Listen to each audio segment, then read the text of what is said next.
నమస్తే, welcome to Leo. మనతో ఉన్నారు పొలిటికల్ అనలిస్ట్ శ్రీలీల గారు. నమస్తే అండి. నమస్తే అండి. జగన్మోహన్ రెడ్డి వెన్నుపోటు దినోత్సవాలు అని చెప్పేసి జూన్ 4వ తారీఖు నుంచి జూన్ 12వ తారీఖు దాకా వెన్నుపోటు దినోత్సవాలు చేయాలని చెప్పి మాట్లాడుతున్నాడు.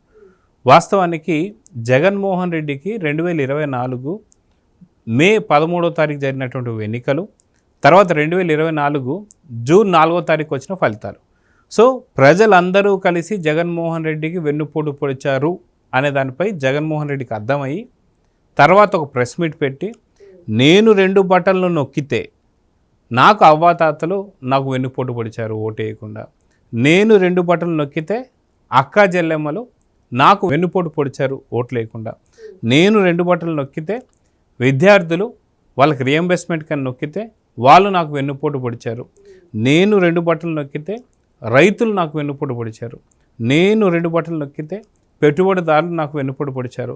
ఇలా ప్రతి ఒక్కరి గురించి చెప్పుకుంటూ వచ్చినటువంటి ఒక జగన్మోహన్ రెడ్డి నిజంగా వెన్నుపోటు ఎవరికి పొడిచారు ఇంకా అర్థం కాని జగన్మోహన్ రెడ్డి ఇప్పటికీ వెన్నుపోటు దినోత్సవాలు చేస్తున్నారంటే దీన్ని ఎలా చూడాలి? అతను బటన్లు నొక్కాడా ఇంకేమైనా నొక్కాడా?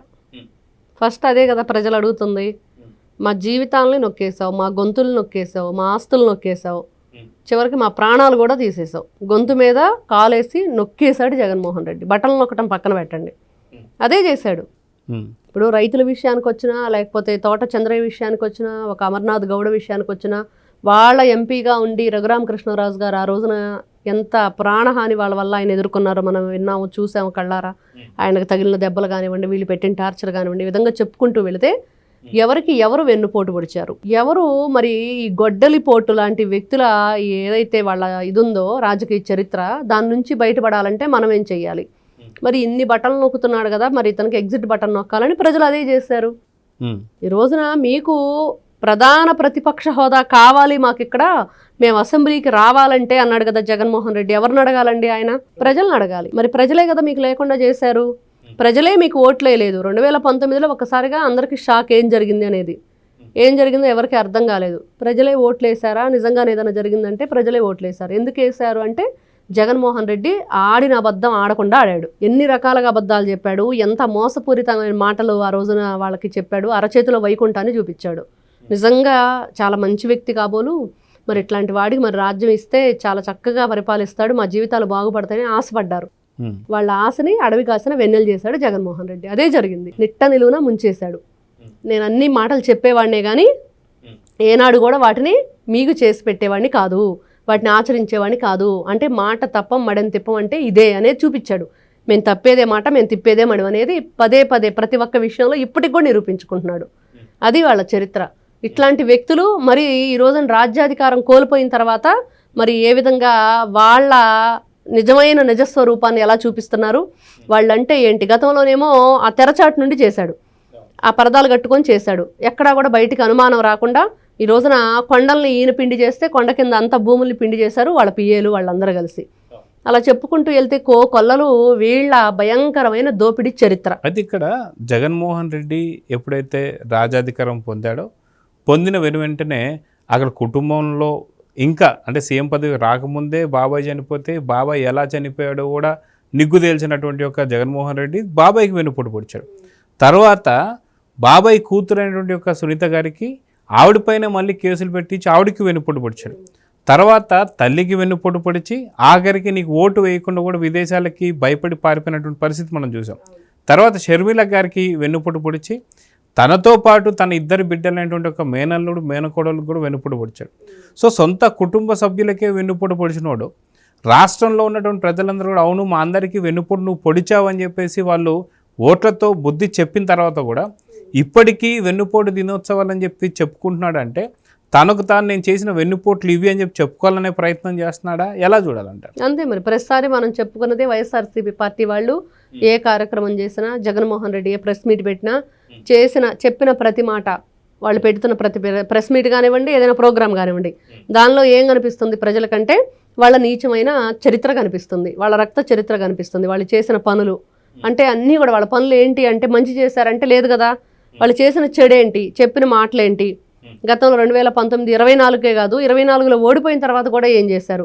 ఈ రోజున ఒక్కొక్కటిగా బయటపడుతున్న వాళ్ళ అవినీతి అవకతవకలు అవన్నీ కూడా చూస్తున్న తర్వాత మరి ప్రత్యేకంగా ఇదిగో మేము ఎదవలం అని చెప్పి వాళ్ళే చెప్పుకుంటున్నట్లుగా ఉంటుంది ప్రతి ఒక్కటి వాళ్ళు చేస్తున్న కార్యక్రమాలన్నీ కూడా. కాకపోతే దానికి జగన్మోహన్ రెడ్డి గారు మాత్రం రారు అనేది అందరూ గమనిస్తున్నారు. వాళ్ళ ఏదైతే పార్టీ కార్యకర్తలు కానివ్వండి, వాళ్ళ నాయకులు కూడా ఈ రోజున వాళ్ళల్లో ఉన్న అసంతృప్తి ఏంటి అంటే జగన్మోహన్ రెడ్డి 4 గోడల మధ్య ప్రెస్ మీట్ పెట్టి చాలా రకాలుగా ఓతగా చెప్పేస్తూ ఉంటాడు, కానీ నలుగురిలోకి ఎందుకు రాడు?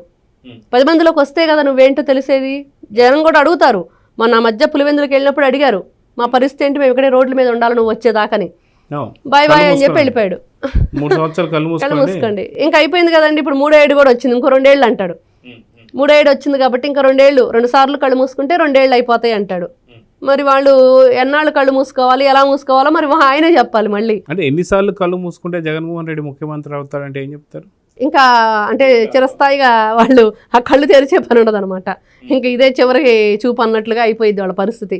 అంతే కదండి. ఇప్పుడు ఆయన ముఖ్యమంత్రి అవుతాడు అంటే మరి గతంలో మనం చెప్పుకున్నట్లుగా కేఏ పాల్ గారు ప్రధానమంత్రి అవ్వాలి, ఈయన ముఖ్యమంత్రి అవ్వాలని చెప్పి చాలా కామెంట్లు చూస్తూ ఉన్నాం. అదే జరగాలి. మరి ఆయన ప్రధానమంత్రి అయ్యేదెప్పుడు, ఈయన ముఖ్యమంత్రి అయ్యేదెప్పుడు?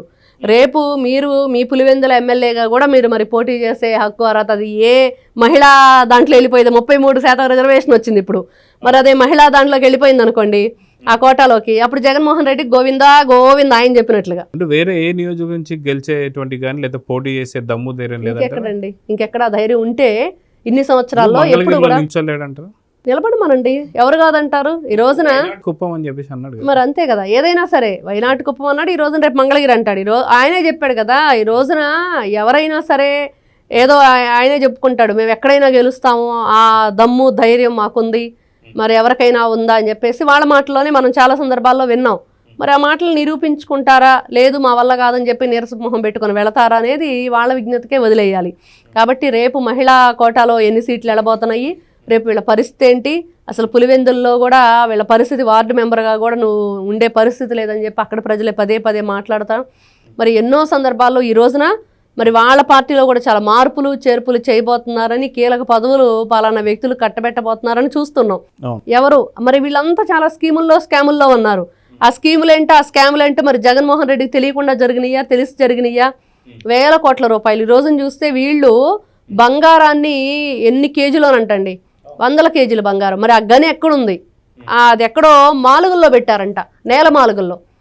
అసలు ఎక్కడ తవ్వారు, ఎక్కడ పెట్టారు? మొన్నటి వరకు చెప్పారు పులివెందుల్లో గడ్డివాముల్లో పెట్టారన్నారు. ఇప్పుడు గడ్డివాములు కూడా కాదు, ఇప్పుడు ఎక్కడో నేలమాలుగులు. ఆ నేలమాలుగులు ఎక్కడున్నాయి, ఎలా తవ్వాలి, ఆ నిజం ఎవరు చెప్పాలి అని అంటే మరి జగన్మోహన్ రెడ్డి గారి పరిస్థితి రేపు 2029 ఎలక్షన్కి యలంక ప్యాలెస్ ఏమంటారు నేలమాలిగల్లో ఉన్నాయనుకోవాలా, తాడేపల్లి నేలమాలిగలు ఉన్నాయనుకోవాలా, ఇడుపులపాయలు ఉన్నాయనుకోవాలా, లోటస్ పాండ్లు ఉన్నాయనుకో, ఏమో వాళ్ళ నాన్న సమాధి కింద ఉన్నాయేమో, ఎవరో తెలుసండి.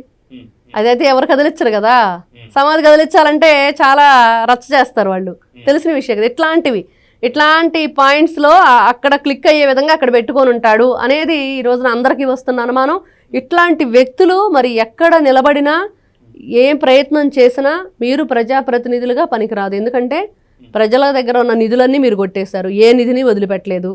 ఇప్పుడు మీరు ఎక్కడ ఆ నిధులు దాచారో కూడా ఇప్పుడు చెప్పలేని పరిస్థితి. ఆ నిధులకి మీరు ప్రతినిధులు అవుతారు, కానీ ప్రజలకు ప్రజాప్రతినిధులు ఎట్లా అవుతారు మీరు? కాబట్టి ఇంత ఘోరమైన చరిత్ర ఈ రోజున తవ్వే కొద్దీ వస్తున్న వీళ్ళ నీచమైన చరిత్ర చూస్తుంటే మీరు ఎక్కడ పోటీ చేస్తారు, ఎలా పోటీ చేస్తారు? రేపు ఈ రోజున మీ వాళ్ళంతా అవినీతితో పోటీ పడ్డారు. దొంగలు మేమంటే ఒకరిని మించిన ఒకడు దొంగర బాబు అని చెప్పేసి ఒక్కొక్క విషయం బయటకు వస్తుంది. దాంట్లో పోటీ పడుతున్న మీరు రేపు దేనిలో మేము అవినీతి చేయలేదని చెప్పి చెప్పగలరా? లేకపోతే వీళ్ళతో మేము పోటీగా నిలబడగలమని ఎలా చెప్పగలుగుతారు? కాబట్టి ఫస్ట్ వాళ్ళు మేము నీతిమంతులు నిరూపణ చేసుకోవాలి. వాళ్ళు ఈ రోజున ఏదైతే ఇన్ని అవినీతి పనులు చేశారో వాటన్నిటినీ కూడా మాకు సంబంధం లేదని నిరూపించుకోవాల్సిన బాధ్యత ఉంది. రేపు ప్రజల్లోకి రావాలన్నా, మరి వెన్నుపోటు దినోత్సవం లాంటి కార్యక్రమాలు చేయాలన్నా కూడా మరి వాళ్ళకి హక్కు అర్హత ఎక్కడి నుంచి వస్తుందంటే ఇదిగో 2019 ముందు నుంచి ఉన్న కేసులు కానివ్వండి, తర్వాత ఇప్పటి వరకు ఉన్న కేసులు కానివ్వండి, వాటన్నింటినీ ప్రజా సమక్షంలో మరి ప్రజల ముందు ఒక తోట చంద్రయ్య లాంటి వ్యక్తి గొంతు కోసిన, ఇంకో కాదంబరి జత్వాని లాంటి ఆడపడుచుని వేరే రాష్ట్రం నుంచి తీసుకొచ్చి ఇక్కడ ఆమెని ఎంత హింస పెట్టారో, ఎంత అమర్నాథ్ అంత పసిపిల్లాంటి పాపం 10వ తరగతి చదివే పాపం అబ్బాయిని పట్టుకొని పెట్రోల్ పోసి కిరోసిన్ పోసి తగలబెట్టారంటే ఎంత దారుణం. ఇట్లా చెప్పుకుంటూ వెళ్తే అమరావతి రైతులు కానివ్వండి, మహిళలు కానివ్వండి, డాక్టర్ సుధాకర్ కావచ్చు, 1 కాదు 2 కాదు వీళ్ళ నీచమైన చరిత్రకి మరి ఇన్నిటి కేర్ ఆఫ్ అడ్రస్ గా ఉన్న మీరు మరి ఏమని వెన్నుపోటు దినోత్సవం చేస్తారు, ఎవరికి చేస్తారు, ఎలా చేస్తారు అనేది ప్రజలు ఈ రోజున అడుగుతున్న దానికి సమాధానం చెప్పాలి ఫస్ట్. సో చూద్దామండి, ఖచ్చితంగా జగన్మోహన్ రెడ్డికి అసలుకి వెన్నుపోటు తల్లికి, చెల్లికి, బాబాయ్కి, కుటుంబ జనాలకి, అదేవిధంగా ప్రజలందరికీ కూడా పొడిచి ఇప్పుడు వెన్నుపోటు దినోత్సవాలు ఎలా చేస్తారని చెప్పి అయితే మీలానే అడుగుతున్నారు. సో చూద్దాం జరగబోతుంది. నమస్తే. నమస్తే. Please subscribe to Leo News for more videos.